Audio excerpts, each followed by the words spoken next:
नमस्कार दोस्तों, मैं हूं राजेश पटियाल और आपका स्वागत है द आर्ट टॉक में। दोस्तों, अगर आप चाहते हैं कि देश, डिफेंस और जियो पॉलिटिक्स से जुड़ी सच्ची, गहरी और तथ्यपूर्ण जानकारी हर भारतीय तक पहुंचे, तो अभी इस वीडियो को लाइक कीजिए, अपने दोस्तों के साथ शेयर कीजिए और द आर्ट टॉक को सब्सक्राइब करके इस मिशन का हिस्सा बन जाए। आपका एक लाइक, एक शेयर और एक सब्सक्राइब हमारे लिए सिर्फ एक नंबर नहीं, बल्कि आगे बढ़ने की ताकत है। चलिए शुरू करते हैं। दोस्तों, 11 जुलाई 2026 यानी आज का दिन इंडियन नेवी के इतिहास में सुनहरे अक्षरों में दर्ज हो गया है। विशाखापट्टनम के ईस्टर्न नेवल कमांड में देश की छठी project 17A Nilgiri class guided missile stealth frigate INS Mahendragiri को ऑफिशियली कमीशन कर दिया गया है। दोस्तों, इस ऐतिहासिक मौके पर डिफेंस मिनिस्टर राजनाथ सिंह खुद मौजूद थे।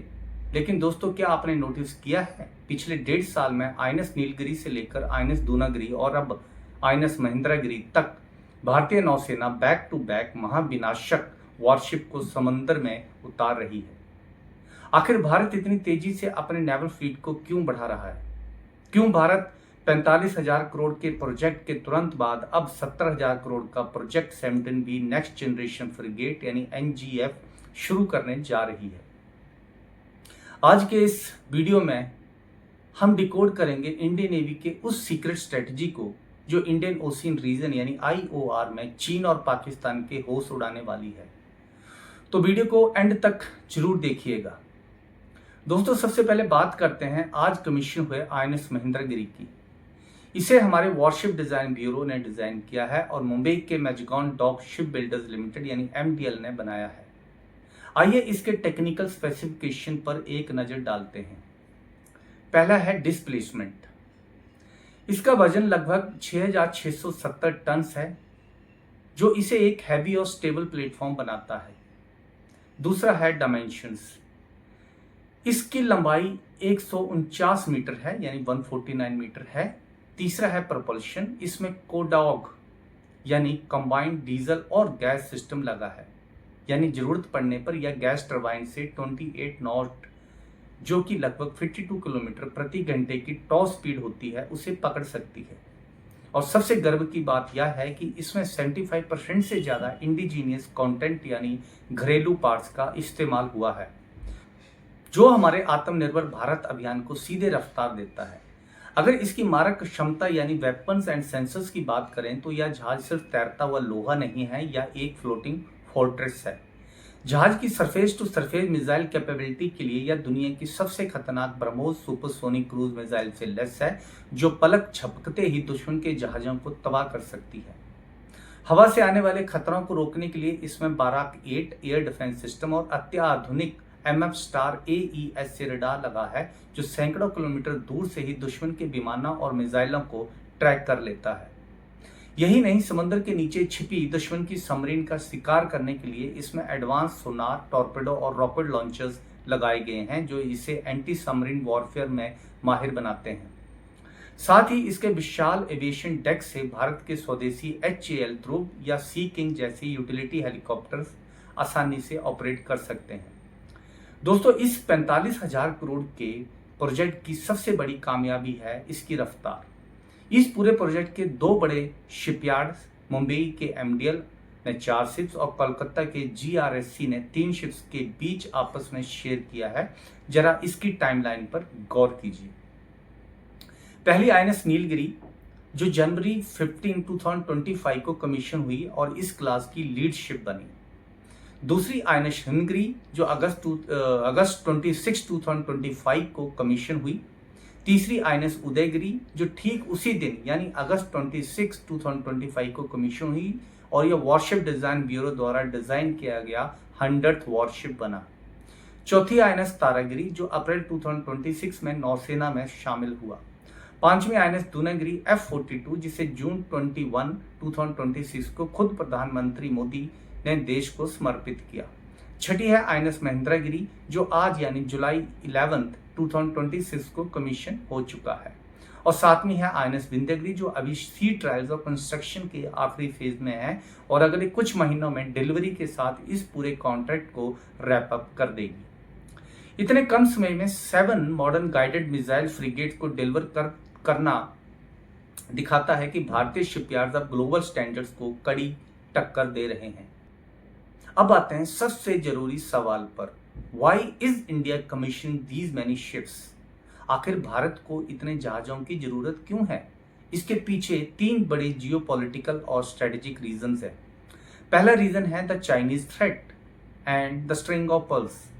चीन की पीपल्स लिबरेशन आर्मी नेवी दुनिया की सबसे तेजी से बढ़ती नौसेना बन चुकी है।